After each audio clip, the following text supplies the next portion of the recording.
This is a CBS News Special Report. I'm Norah O'Donnell in the nation's capital. We are coming on the air because in just a moment, we will witness yet another moment in history as President Trump becomes the first president to be impeached for a second time. Members of the House are voting on a single charge, incitement of insurrection. I want to bring you now live to pictures of the House floor where just a week ago, I should say, many members of the House were hiding as a mob assaulted the Capitol. The Justice Department calling the Capitol still a crime scene. And it is remarkable to look at Capitol Hill today. There are hundreds of armed National Guard troops protecting the building today. A defense official tells CBS News the threat level at the Capitol is very high and that there are new questions today about the possibility that the riot was in part, quote, an inside job. An organizer of the president's January 6 rally says he worked closely with 3 Republican congressmen to put maximum pressure on members who were counting electoral votes. At least one of those congressmen denies any involvement. The 2 hours of debate ahead of today's vote was, in fact, heated. If you look now at the House floor, we can show you there are at least 10 Republicans who have voted yes on impeachment this time around. They include Liz Cheney, the number 3 Republican in the House of Representatives. You can remember not a single Republican supported President Trump's first impeachment 13 months ago. There you see Republican 10 voting yay. I want to go now to Nancy Cordes. She is our chief congressional correspondent because the votes are now in to impeach President Trump. Nancy? That is correct, Nora. So he will go down in history as the first president to be impeached twice.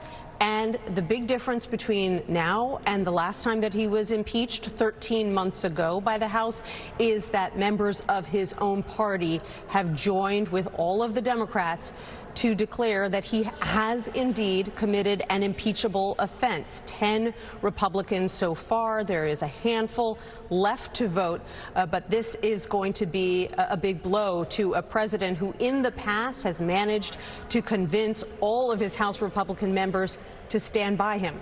Not today. And a majority of the House has now voted to impeach President Trump. And when the gavel officially falls, that will make it official. I want to bring in Ed O'Keefe. And Ed, extraordinary to watch some of the arguments being made today by both sides. Yeah, it's been several hours of this between this actual debate and an earlier procedural vote. And essentially the arguments have boiled down to, if this isn't impeachable, what is? Versus this is a waste of time, a rush job, and a fulfillment of a 4-year pledge by Democrats to try to get rid of this president. And that is essentially the basis of the argument. A foregone conclusion, especially once we heard that there were so many Republicans interested. We're at 10 now. Some estimates had it going as high as 30, but earlier today there were indications that it would be probably closer to about a dozen, if that, given the pressure on members of the party. And frankly, some internal polling that they saw overnight that shows that there is understanding that what went on last week is wrong and the president's partly responsible, but it might be detrimental to the future of their political careers. Well, and how much of the Republican Party is influenced by not only Liz Cheney's very strong statement last night, but also word last night and then today, even your own reporting, that the Senate Republican leader, Mitch McConnell, is angry with the president and that he believes that the president should be impeached. Yeah, it's a dwindling number of Republicans who are in that camp, if you believe the polling. Even looking at our own that was released this morning, while a majority of Americans believe that the president should be impeached, it was only about 15% of Republicans who support going through with this. More than 8 in 10 oppose impeachment. Cheney, McConnell, a handful of others who've spoken out represent sort of that old school establishment, Main Street, business-friendly wing that is hoping now that as the president leaves, perhaps they can somehow reclaim some of their leadership and influence over the party. But that, you know, it's far too soon to say. But clearly an effort underway by many of those establishment Republicans to try to regain some control and influence over things. And Nancy Cordes on Capitol Hill, despite what Mitch McConnell said last night, has there been any change in his decision to bring back the Senate? They're in recess right now to move forward with a trial and conviction. Norah, he announced today that despite the Democrats' wishes, he is not going to bring the Senate back early for a trial. The Senate is in recess right now. The House was supposed to be in recess this week, too, until this impeachment issue came up so suddenly. And so his decision not to bring the Senate back means that we will not see this Senate trial begin until perhaps the day that President-elect Biden is being sworn in. It's unclear at this point whether the trial would begin the day before the inauguration, on the inauguration, one day after the inauguration. We are really in uncharted waters here. Also unclear at this point is which party will control the Senate chamber when this trial gets underway, because as you know, there have been those two Democratic victories in the state of Georgia, two senators yet to be sworn in. When that happens, control of the Senate will change hands from Republicans to Democrats. But right now, the state of Georgia has not yet certified those victories. Until it does, they can't be sworn in. So a lot is still in flux here. But one thing we do know now, Norah, is that Democrats do want to move this along to the Senate as quickly as they possibly can. In fact, last night, Speaker Pelosi named her 9 House impeachment managers. You'll recall from the last impeachment, these are the lawmakers who essentially serve as the prosecutors. When this goes to trial in the Senate, they will try the case. And the fact that she named them so quickly really indicates that she doesn't want to let any grass grow under her feet. She is going to send this one article of impeachment for incitement of insurrection to the Senate for a trial very swiftly. Nancy Cortez, thank you. The headline at this hour: a majority of the House of Representatives has voted to impeach President Trump, including 10 Republicans, in a rebuke of the leader of their own party. As soon as the gavel falls, it will be official. A remarkable moment. And that's what's happening inside the Capitol, outside the Capitol. It's not only under unprecedented security, but also our nation's capital is practically impenetrable. You can't even drive through the streets of the District of Columbia. There are so many law enforcement officials and personnel on the streets. And for that, let's bring in CBS News Chief Justice and Homeland Security correspondent Jeff Pegues. Jeff, I know you've been speaking with your sources, including about a new FBI bulletin. What can you tell us?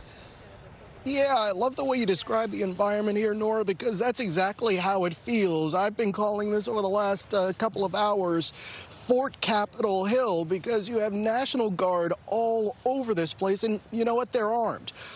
So in addition to local police, you have the Secret Service, you have National Guard, you have these huge trucks blocking streets. So yeah, this is not an area that you want to come down and see. In fact, they're discouraging people from coming down to the Capitol area and coming to downtown Washington, D.C. And that is a good thing, because they want to keep this area clear because of the threat environment that we're seeing. You referenced this FBI bulletin that talks about some of the caches of weapons that they've found in some of the homes of people that they've searched in connection with the Capitol attack a week ago. And what they're seeing online is this continued disturbing threat stream of people who are advocating for violence in the Capitol area leading up to the inauguration. And so that's what we're facing here, and that's why you're seeing this large number, Norah, of National Guard members, and the numbers are increasing. At first, we were told there'd be about 10, 15,000. Now the number is going up to 20,000. And again, it's a result of this threat analysis that we're hearing from law enforcement officials. Jeff, noting that the National Guard is now planning to bring 20,000 troops to Washington. That's an increase of some 5,000.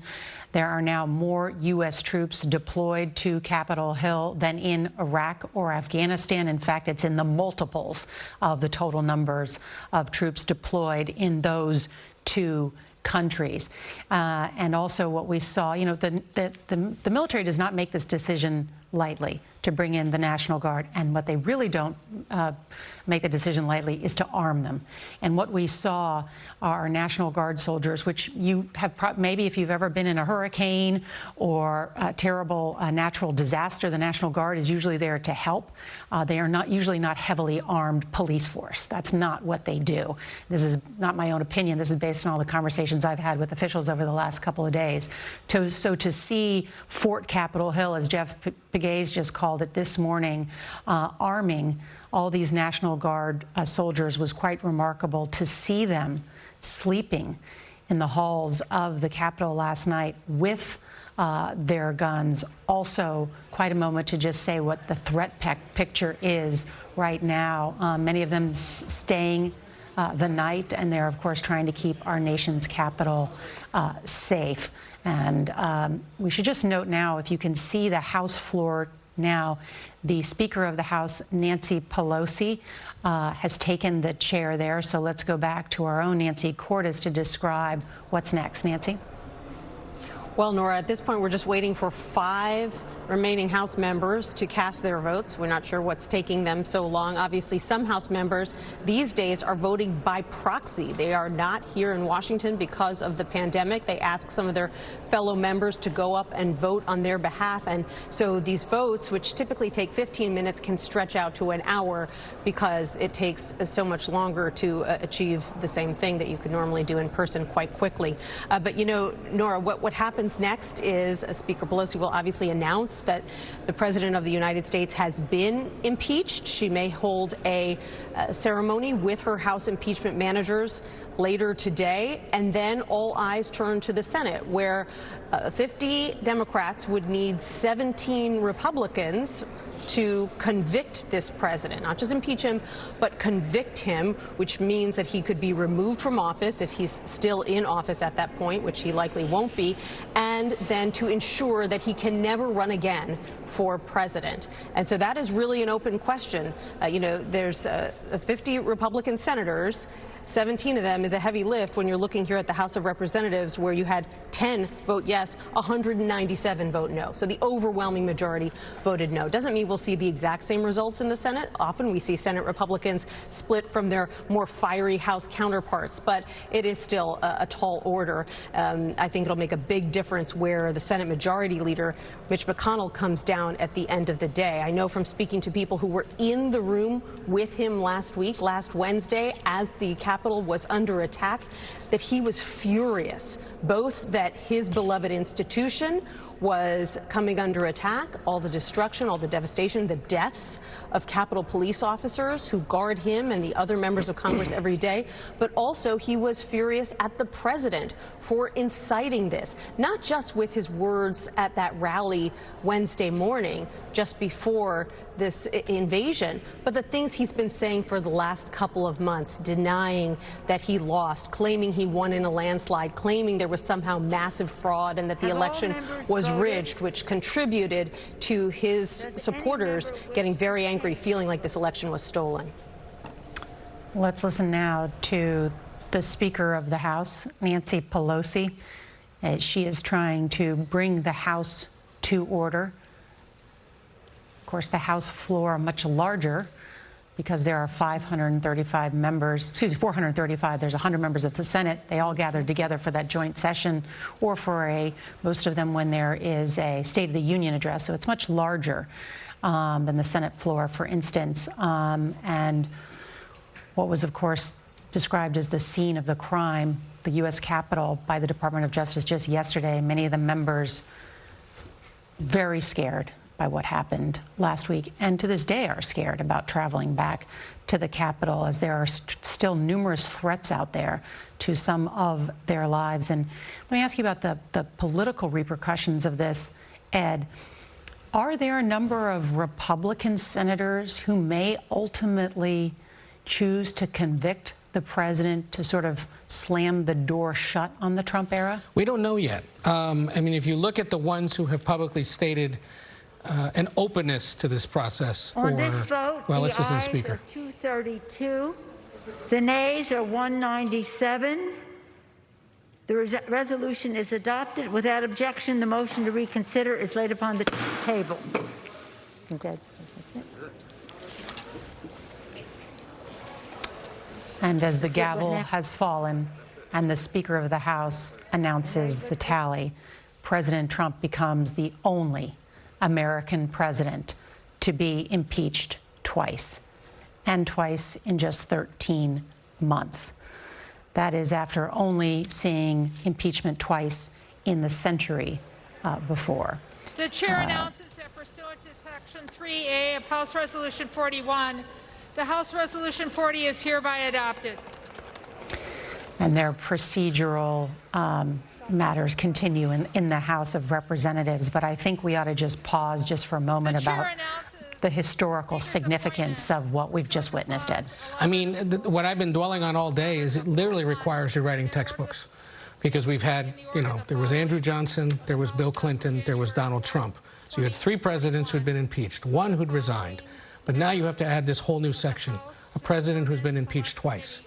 And it's just, incredible to now place him in that terrible and disgraceful category alone as a commander-in-chief who's faced this now twice. Well, they may not want to start reprinting the history books just yet because it's not clear, as we were just talking about, what the Senate may do. Yes, exactly. And so you're right. They'll have to wait for that, of course. But, either way, he has crossed this threshold now twice. And to do it in 13 months, and to do it in less than a week or exactly a week since this insurrection at the Capitol. It shows you how quickly, how infuriated they were, how scared they remain, how concerned they are. And again, we heard it over and over again today from members.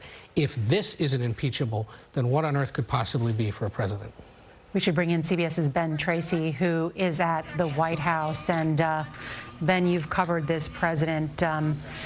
He cares about history. He does care what people think about him. This has got to be a devastating blow to his psyche, and he must know the weight of this in terms of his legacy. Yeah, we're told by sources here at the White House, Norah, that the president has been watching all of this unfold on television all day long, mostly from his private office just off of the Oval Office in the West Wing, and also his dining room here at the White House as well. We are told we will hear from the president, that he is going to record some sort of video message that will come out by the end of the day, responding to this in some fashion. I should say, however, though, here at the White House, the reaction to this has been pretty muted because they very much expected this to happen. In fact, a senior administration official told me they were expecting 8 to 13 Republican defections, and I think the latest number we saw on the screen there was 10. So they had a good sense of how this was going to go down today. I'm told there was not much of a lobbying effort from the White House to lawmakers on Capitol Hill, that they knew this was going to kind of turn out the way it has turned out, and now they are looking forward to this trial in the Senate. And I'm told that as of today, here at the White House, they are confident that there are not the votes in the Senate to convict the president, so they feel good about that. But we should underscore just how different this day is today from the day when President Trump was impeached just about a year ago. He held a rally in Battle Creek, Michigan, where he bragged about the fact that all the Republicans stuck with him, that everybody voted against impeachment. That is not happening today. We have not seen the president. He has been behind the walls here of the White House. Not a single aide has come out to defend him, and there are very few people left in this building. And I can tell you that, having just walked through the West Wing in the last hour, the very few people who are still here are currently packing up boxes in their offices. Norah. As there is just 1 week left before Joe Biden's inauguration. And Ben, why the taped messages that we've seen from the president? I mean, this is a president who loves to stop at the cameras when he's, boarding Air Force One or Marine One. Why have there been these carefully packaged taped messages sent out? Certainly the president wants to control the message. He has not seemed to want to have any sort of give and take with reporters in recent days. We did see him yesterday on his way to Texas. He stopped twice to talk to reporters, but he took no questions. He simply made brief comments and then got on the plane or left here from the White House. So they're trying to control this as much as they can. And I think that's a way for the president to say whatever he wants to say without all of us pesky reporters here asking the questions that we certainly want answers to. The president did put out a statement earlier today as all of this was happening, as the debate was happening on Capitol Hill, saying that there must be no violence, no law breaking, no vandalism of any kind, saying that is not what he stands for. What this statement does not say is that it was the president himself last Wednesday who was telling his supporters to fight like hell before they went to the Capitol and did what they did, and then that is part of why he is being impeached today. So the president now trying to put the genie back in the bottle on the violence front. But there is a feeling here at the White House, Norah, that they are simply trying to get through the next 6.5 days until this administration is over. Ben Tracy, thank you. Ed? Ben aptly reminds us that rally was in Battle Creek, Michigan last year on the day of the impeachment. Today, the congressman from Battle Creek, Michigan, who's a Republican, serving in just his first full week in Congress, voted for impeachment, one of only 10 House Republicans to do so. So shows you again how the politics have changed here, that even from that part of Michigan, the congressman felt compelled to vote against his president. It's an excellent point. And Nancy Cortez, the backdrop too of corporate America, sending the message that they are withholding contributions. How much has that influenced what we saw on Capitol Hill today? Well, it is certainly weighing on Republican members, some of whom talked about it today on the House floor, who argued that they felt that they were being silenced for their views. But there is no question that there is a concern that a growing list of big name companies from Hallmark to American Express are basically wrapping a lot of these lawmakers on the knuckles, those who, and it was more than half of all House Republicans, who voted to contest the results of the November elections, even as they stood by the results of their own elections. Now, that clearly didn't scare Republicans enough to lead them to vote en masse for impeachment today. No company has suggested that anyone who votes against impeachment is going to lose that funding. But the big question for a lot of Republicans right now is these pauses that we've seen from so many companies in giving. Remember, they haven't cut off the funding entirely. They're just saying they're pausing it for now. So the big question is, how long is that pause going to last? If it's 6 or 9 months, Republicans can recover from that. If it is a longer pause, that could be problematic for the midterm elections. And there we see the Speaker of the House, Nancy Pelosi, walking through Statuary Hall. We understand that she will make an address shortly, and she's going to actually use the lectern that was looted by that Florida man. You may have seen that man holding it and posing for the cameras. That man has since been arrested for defaming federal property, among other charges. The podium has been recovered, and we're told that Speaker Pelosi will speak from that shortly. It should be noted, too, the article of impeachment that has been affirmed by the House, 10 Republicans joining Democrats, charges President Trump with willfully inciting violence against the government of the United States. Another story we are following today is not only the security surrounding the U.S. Capitol, but our nation's Capitol leading up to the inauguration of Joe Biden. But we are also following reports and charges today that there may have been some members of Congress that helped those violent rioters who carried out the violence on Capitol Hill. That is part of the story that we are still investigating. Our impeachment coverage continues on our 24-hour streaming network, CBSN. You can watch it at cbsnews.com or on our CBS News app. There's going to be more on your local news on this CBS station. We're going to have a full wrap-up tonight on the CBS Evening News. This has been a CBS News Special Report. Thank you for joining us. I'm Norah O'Donnell, CBS News, Washington. For news 24 hours a day, go to cbsnews.com.